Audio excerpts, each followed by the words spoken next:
Look, I'm not pissed to the point where I'm annoyed and I'm going to call people out their names, or especially people that I love, like the person I'm about to talk about in a few minutes. She struggled with physical defense she's faced at the professional level and voiced frustration with the league's officiating, recently telling reporters, quote, "I feel like I'm getting hammered and everybody is physical with me, and opponents get away with things that other people don't get away with." That's what Caitlin Clark said. It was a cheap shot. It was not a basketball play. She should have been ejected, number one.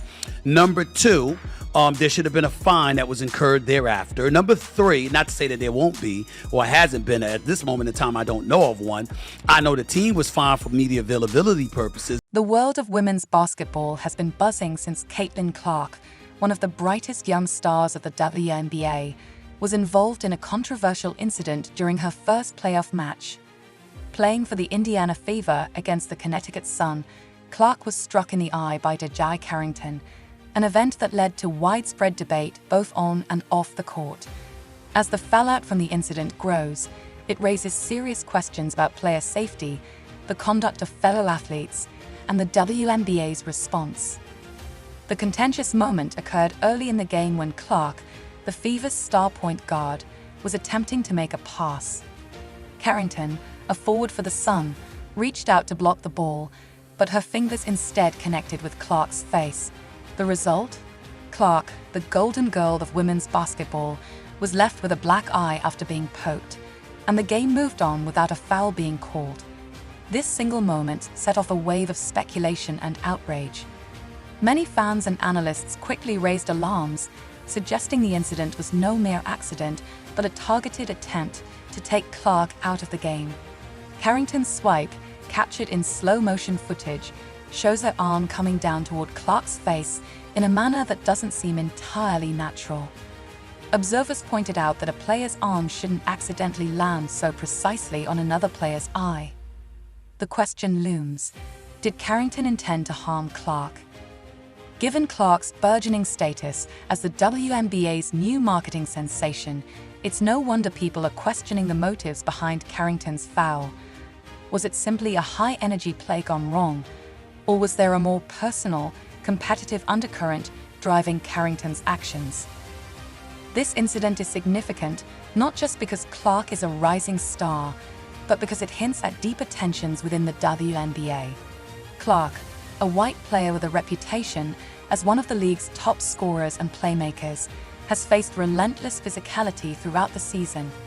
Many argue that she has become a target, with some players perhaps feeling a sense of jealousy or resentment toward her meteoric rise. The fact that the referees failed to call a foul on such a blatant hit to the face only fuels this suspicion. Clark herself has remained remarkably composed, refusing to blame the hit for her subsequent poor shooting performance in the game. After the match, she acknowledged the injury but downplayed its impact, saying, "It didn't bother me. Obviously, it didn't feel too good when it happened, but I felt like I battled and tried my best." Still, it's hard to ignore that her game was disrupted after the foul, a fact that only adds to the frustration of her fans. One of the most shocking elements of this story is the apparent lack of support Clark received from her own team. Throughout the season, Clark has taken hard screens, been elbowed, and knocked down without much pushback from her teammates. In this incident as well, there was no major response from the Indiana Fever players after their star player was hit in the eye. This raises a critical question: why didn't Clark's teammates step up to defend her? Protecting star players is a well-known tenet in professional sports, especially in basketball, where physicality can often border on dangerous.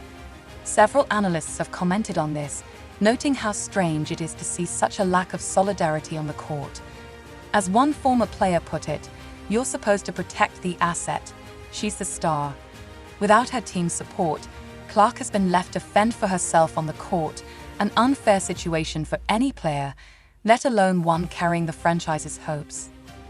The incident with Carrington doesn't exist in isolation. Carrington has a well-documented history of friction with Clark, dating back to their college basketball days. It's not just Carrington either. Other players like Kennedy Carter of the Chicago Sky and Angel Reese have been notably aggressive toward Clark in the past, leading some to suggest that this group of players has a personal vendetta against her. For example, Carrington has referred to Clark's fan base as the nastiest in the league on social media, a comment she refused to clarify when pressed about it before the playoff game. This antagonism, combined with her behavior during the game, has only strengthened the belief that Carrington's foul was motivated by something more than just competitive spirit. It's not the first time Clark has been on the receiving end of such treatment. In a game against the Chicago Sky earlier in the season, she was pushed to the ground by Kennedy Carter with just seconds left in the third quarter. The push was blatantly non-basketball related, yet the referees downplayed the incident. Clark, ever composed, didn't retaliate and, in a post-game interview, stated, "At this point, I know I'm going to take a couple hard shots a game. It is what it is." Perhaps the most glaring issue in this entire saga is the failure of WNBA officials to properly handle the incident. How does a player get hit in the eye during a nationally televised playoff game, and the referees don't even stop play to check for a foul? This oversight has many fans and analysts calling for accountability, not just from Carrington, but from the league itself. The WNBA has been criticized for its inconsistent officiating throughout the season, and this incident only highlights those concerns.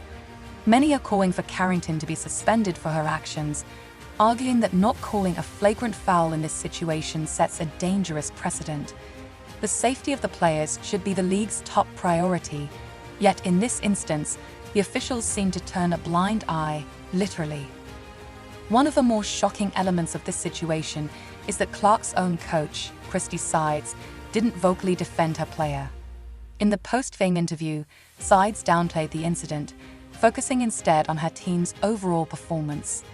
"It's not about the officiating tonight. We've got to be better defensively," she stated. This left many fans scratching their heads.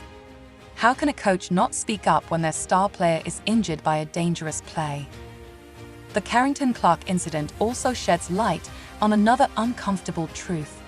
Rivalries in the WNBA may be more personal and at times more toxic than they appear on the surface. As Charles Barkley, the NBA legend, famously pointed out, the pettiness and jealousy among some WNBA players could be hurting the league. Clark is undoubtedly the WNBA's new box office attraction. Her popularity is bringing in new fans, more visibility, and potentially more revenue for the league. Yet, rather than celebrate her success, it seems some players are going out of their way to make her journey more difficult. Barkley, in a candid moment, called out the WNBA for not protecting its rising star. "You should be thanking that girl for getting your private charters, all the money, visibility she's bringing to the WNBA." His message was clear: stop being petty and recognize what Clark is doing for the sport. It's hard to argue with his point. Clark's presence in the league is drawing attention, and that attention benefits everyone, from players to franchises to sponsors. Yet, if she continues to be targeted and the officials fail to protect her, what message does that send to future stars? Another underlying tension in this situation is the role of identity, particularly race, gender, and sexuality.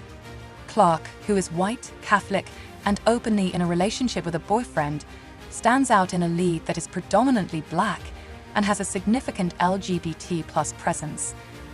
While it's important not to reduce this situation to identity politics, some have speculated that Clark's outsider status could be contributing to the hostility she faces on the court. This tension might also be exacerbated by the perception that Clark is being positioned as the face of the league, a role that some believe should go to one of the WNBA's veteran black players. Whether this dynamic is truly influencing the treatment Clark receives or not, it's an issue worth considering as the league continues to grow and evolve. Another curious angle to this story is the discussion around the aesthetic choices of WNBA players, specifically the trend of wearing long, artificial nails. Carrington's nails were a central point in the foul against Clark, with some arguing that long nails are a safety hazard on the court. In the WNBA, where physical play is common, having long nails can be dangerous, as evidenced by this incident. Some fans have expressed frustration, suggesting that players are prioritizing style over safety. While it's certainly not fair to dictate how players should present themselves, the league might need to address whether certain fashion choices could pose risks during games. As the dust settles on this latest controversy, the WNBA faces a crucial decision. Will they take action against Carrington and other players who have targeted Clark, or will they continue to allow these incidents to slide under the radar? Clark, for her part, has shown incredible professionalism throughout these challenges. She doesn't retaliate, doesn't complain, and continues to put her team first. But at what cost?